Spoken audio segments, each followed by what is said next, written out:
नमस्कार साथियों, आज एक और खास विषय पर वीडियो लेकर के आपके बीच में आए हैं। जैसे कि आपने टाइटल देख लिया होगा, इस वीडियो में बात करने वाला हूं कि बूथ स्तर का मैनेजमेंट आपके चुनाव जीतने की संभावना को कैसे बढ़ा सकता है। अक्सर लोग बोलते हैं कि क्या वाकई बूथ स्तर मैनेजमेंट से चुनाव जीतने की संभावना बढ़ सकती है? जी हाँ साथियों, बिल्कुल बढ़ सकती है और मैं 6-7 तरीके आपको बताने की कोशिश करता हूं कैसे बढ़ सकती है। सबसे पहली चीज तो आप ये बात समझ लीजिए, आपने कहावत सुनी भी होगी, बहुत बार राजनीति में बोली जाती है, बूथ जीता तो चुनाव जीता। और यकीन मानिए ये बात पूरी तरह 100% बिल्कुल सच है। यदि आपने बूथ जीत लिया तो आपके चुनाव जीतने की संभावना बहुत अधिक बढ़ सकती है। अब सवाल ये उठता है कि बूथ जीता कैसे जाए, बूथ को मजबूत बनाया कैसे जाए। केवल कह देने से मेरा बूथ सबसे मजबूत, तो बूथ मजबूत होने वाला नहीं है। बूथ को मजबूत करने के लिए करना क्या होगा, उस पर फोकस करने की जरूरत है। आखिर ऐसा क्या करें कि हम एक एक बूथ जीत पाएं, और एक एक बूथ अगर हम जीत गए तो हमारी तो चुनाव जीतने की संभावना 100% हो जाएगी, हमें कोई हरा ही नहीं सकता। और सारे बूथ की जरूरत नहीं है। अगर मान लीजिए आप 50% बूथ को भी 60-65% परसेंटेज से मार्जिन से जीत गए, तो बाकी बूथ पर अगर आपकी परफॉर्मेंस थोड़ी लो भी रहती है और आप बूथ जीतते भी नहीं है तो भी आप चुनाव जीत सकते हैं। जी हाँ, तो कैसे जीतना है, क्या करना होता है, उसके लिए बात करते हैं। कैसे बूथ मजबूत बनेगा। बूथ के मजबूत बनाने के लिए सबसे पहला काम करना है, बूथ अध्यक्ष को तैयार करना है। और बूथ अध्यक्ष को पता होना चाहिए किस तरह से बूथ को मजबूत किया जा सकता है। यानी बूथ अध्यक्ष का होना और बूथ अध्यक्ष का ट्रेन होना बहुत जरूरी है। अब किसी भी बूथ को मजबूत करने के लिए बहुत सारी चीजों की जरूरत होती है, बहुत सारे संसाधन चाहिए, बहुत सारी रणनीतियां चाहिए। आपके बूथ पर कौन सी रणनीति चलने वाली है, आपका बूथ कैसे मजबूत होगा, और एक एक बूथ पर ऐसे बूथ अध्यक्ष को बनाना जो खुद भी मजबूत हो और वो इतना सक्षम हो कि वो अपने बलबूते उस बूथ को जिता सकता हो। बूथ अध्यक्ष होगा, बूथ अध्यक्ष की टीम बनेगी, या बूथ का इंचार्ज होगा उसकी टीम बनेगी, और उस टीम को इस तरह से तैयार करना कि वो टीम उस बूथ को जिता सके, उसको वो सारे संसाधन प्रोवाइड करना। अब बूथ अध्यक्ष में क्या क्या गुण होने चाहिए, बूथ अध्यक्ष या बूथ इंचार्ज के क्या क्या रिस्पॉन्सिबिलिटीज होनी चाहिए, उसके अंदर क्या क्या स्ट्रेंथ और क्या क्या वीकनेसेस हैं उनको आइडेंटिफाई करना, उसकी स्ट्रेंथ को कैसे यूज किया जा सकता है वोट को डेवलप करने में। और कई बार तो क्या होता है, हमारे ये बूथ अध्यक्ष ही हमें चुनाव हरवा देते हैं क्योंकि हम ऐसे व्यक्ति को बूथ अध्यक्ष बना देते हैं जो हमारे लिए एक एसेट की बजाय लायबिलिटी बन जाता है। उस व्यक्ति के आने की वजह से लोग हमें वोट नहीं देते हैं, वोट हमें देना चाहते होते हैं लेकिन मैं बूथ अध्यक्ष बूथ इंचार्ज गलत बना दिया, या बूथ अध्यक्ष और बूथ इंचार्ज को ट्रेन नहीं किया और वो काम तो कर रहा है लेकिन काम कर रहा है डिस्ट्रैक्शन का। मकड़ी भी काम करती है और दीमक भी काम करती है। मकड़ी जाला बनाने का काम करती है और दीमक लकड़ी को खाने का काम करती है। तो बूथ अध्यक्ष काम क्या कर रहा है, काम तो कर रहा है लेकिन वो काम आपके फायदे का कर रहा है या नुकसान का कर रहा है।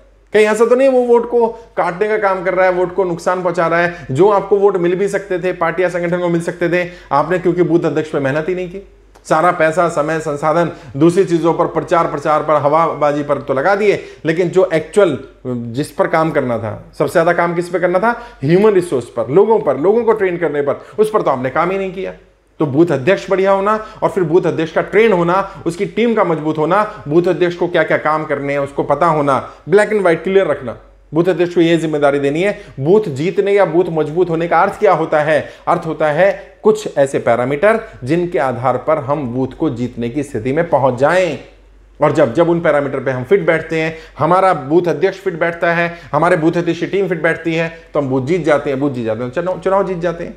फिर किस तरह से काम करना है उसको, वो आगे कैसे बढ़ सकता है, उस बूथ पर क्या क्या समस्याएं हैं, उनके समाधान प्रोबेबल क्या करने हैं, हम तक कितनी जल्दी वो इन्फॉर्मेशन दे रहा है, ये भी मैटर करता है। वो भी उसकी ट्रेनिंग का पार्ट रहेगा ताकि उसे पता चल सके कि उसे कितनी जल्दी फॉलोअप्स और फीडबैक्स को फॉलो करना है। दूसरी चीज इसका ध्यान रखना है, बूथ इंचार्ज को किस तरह के लोगों की टीम तैयार करनी है।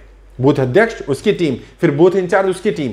बूथ अध्यक्ष और बूथ इंचार्ज दोनों अलग अलग व्यक्ति भी हो सकते हैं, दोनों एक व्यक्ति को भी जिम्मेदारी दी जा सकती है, लेकिन बूथ अध्यक्ष की अलग रिस्पॉन्सिबिलिटीज हैं, बूथ इंचार्ज की अलग हैं। दोनों की टीम में पैरेलली 4-4, 5-5 लोगों की टीम बनेगी। इस तरह से एक बूथ पर 10 लोगों की टीम तैयार होती है।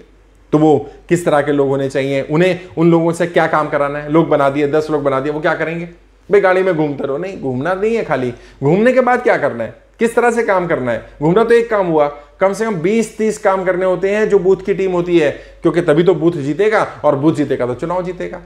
तो वो कौन से काम है, कैसे करने हैं, करें कि नहीं करें, उनका फॉलोअप कौन लेगा, कैसे होगा फीडबैक सिस्टम, और उनके रिजल्ट कितने आ रहे हैं।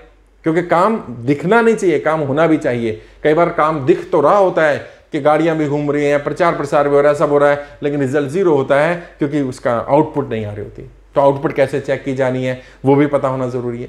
लेकिन ये बूथ इंचार्ज या बूथ अध्यक्ष की टीम के लोग, टीम में किस तरह के लोग हैं और उनका क्या आउटपुट आ रहा है, ये आइडेंटिफाई करना, इससे बूथ आपका मजबूत बनेगा। तीसरी चीज का आपको ध्यान रखना है, यदि बूथ पर बहुत मजबूत हो गया बूथ या बहुत हमारी पकड़ है तो क्या करना है, अगर पकड़ नहीं है तो क्या करना है। कुछ बूथ ऐसे होंगे जो हम कैटेगरी में रखते हैं कि ये हमारे स्ट्रांग होल्ड है, कुछ ऐसे रखते हैं जो एवरेज है, जो स्ट्रांग और वीक नहीं है, या दोनों में बराबर की टक्कर है, 2 या 3 उम्मीदवारों में। कुछ ऐसे होंगे जो सबसे वीक हैं, तो वीक पर किस तरह की रणनीति बनेगी, स्ट्रांग पर किस तरह की बनेगी और एवरेज पर किस तरह की बनेगी। एवरेज को स्ट्रांग कैसे किया जा सकता है, अगर स्ट्रांग नहीं कर सकते तो क्या रणनीति अपनाई जाए जिससे कि हमें कम से कम नुकसान हो। वहां पर जो बिल्कुल बेकार बूथ है या जहां पर हम बहुत कमजोर हैं, वहां क्या करना है, क्या उनको छोड़ देना चाहिए या उन पर कोई ऐसी रणनीति बनाई जाए जिससे कि हमें कम से कम डैमेज हो, कम से कम नुकसान हो, या हम अपने नुकसान की भरपाई कहां कर सकते हैं, उसकी रणनीति बनाना। ये इससे बूथ स्तर की रणनीति बना करके ये बूथ अध्यक्ष या बूथ इंचार्ज ये लोग काम करेंगे ताकि आप बूथ जीत पाए, बूथ की जीत की संभावना बढ़ पाए। एक और चीज इसका आपको ध्यान रखना है, बूथ पर जो टीम बनाई गई है वो टीम किन किन कामों को करेगी।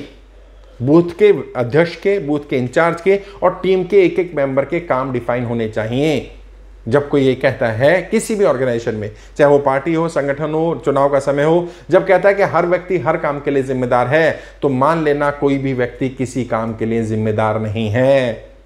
हर व्यक्ति हर काम के लिए जिम्मेदार होगा तो काम खराब होंगे। अगर हर व्यक्ति को कोई स्पेसिफिक जिम्मेदारी दी जाएगी तो वो रिजल्ट दे रहा है कि नहीं दे रहा आप आइडेंटिफाई कर पाएंगे। फिर उनको किस तरह से, क्योंकि उम्मीदवार ये काम नहीं कर सकता, एक्सपर्ट टीम रखनी पड़ती है, एक्सपर्ट लोग रखने पड़ते हैं जो ये काम करवाएंगे टीम से।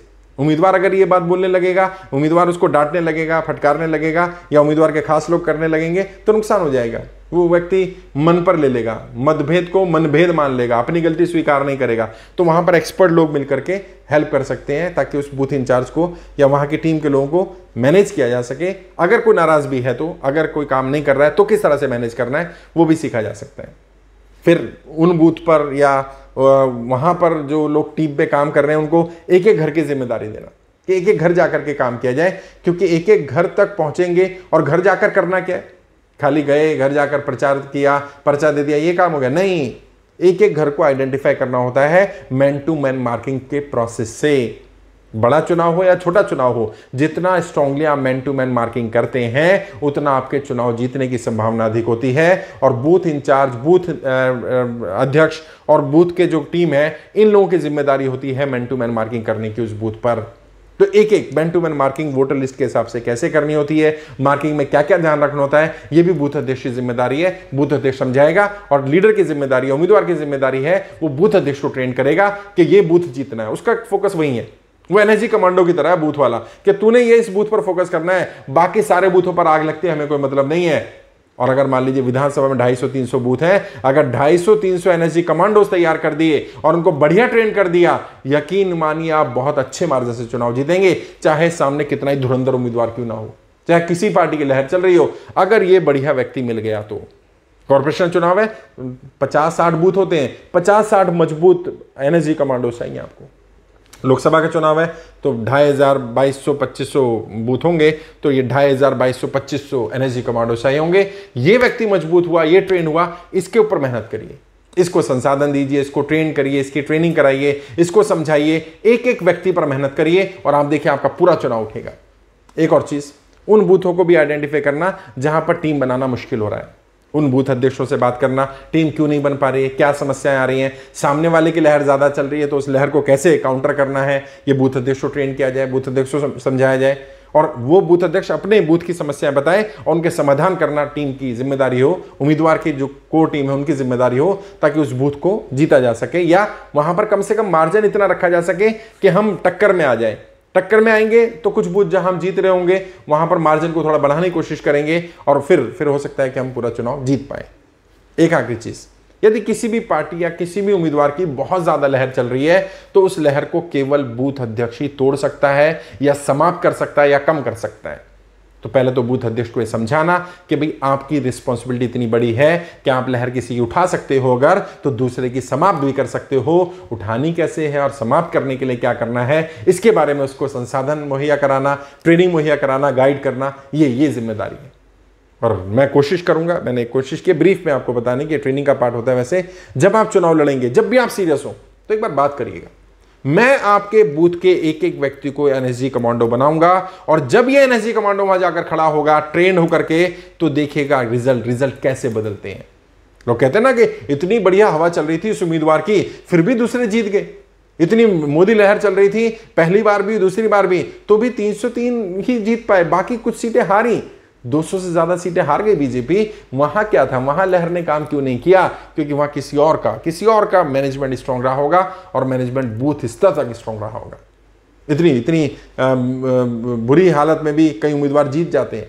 कई राज्यों में ऐसा हुआ जहां बहुत बुरी तरह से, एक तरह से सुनामी चल रही थी, लहर चल रही थी दूसरे वाले की, फिर भी लोग जीत करके आए। उन्होंने क्या किया? उन्होंने अपना बूथ स्ट्रांग किया। जितना मजबूत बूथ होगा, जितने ज्यादा बूथ जितने मजबूत होंगे, उतने चुनाव जीतने की संभावना अधिक होगी। इस पर मेहनत करिए। इधर उधर पैसा बहाने के, पैसा बांटने के बजाय सिस्टमेटिक तरीके से चलिए, और जब हम मैनेज करके चलेंगे, सिस्टमेटिक चलेंगे, बूथ इंचार्ज को ट्रेन करेंगे, बूथ अध्यक्ष को ट्रेन करेंगे, फिर देखिएगा आपकी कितनी स्ट्रांग टीम बनेगी। मैं भी मदद करूंगा, जिसकी ट्रेनिंग की जरूरत हो, अगर आप में से कोई बूथ अध्यक्ष है वो लेना चाहे, या कोई उम्मीदवार ट्रेनिंग लेना चाहे, तो हमारी वेबसाइट के माध्यम से ये ट्रेनिंग मिल जाएगी आपको। और 5,000 रुपये चार्ज है मात्र बूथ की ट्रेनिंग का, ताकि आपको पता चल पाए कि बूथ स्तर पर क्या क्या मैनेजमेंट करना होता है। हमारी वेबसाइट है www.iplindia.org, वहां जाकर ट्रेनिंग ले सकते हैं। फिर भी कोई डाउट है, कुछ पूछना चाहें, 2-4-5 मिनट बात करना चाहें तो बात कर सकते हैं। वीडियो के डिस्क्रिप्शन जाइए, मेरा नंबर मिल जाएगा, डायरेक्ट बात करिए। और अगर काउंसलिंग लेना चाहें तो मिलने भी आ सकते हैं, टेलीफोनिक काउंसलिंग ले सकते हैं, फोन पर भी मैं आपको गाइड कर दूंगा। आज के लिए इतना ही, आगे किसी और विषय पर बात करेंगे। आपके उज्जवल राजनीतिक भविष्य के लिए हार्दिक शुभकामनाएं। जय हिंद, जय भारत।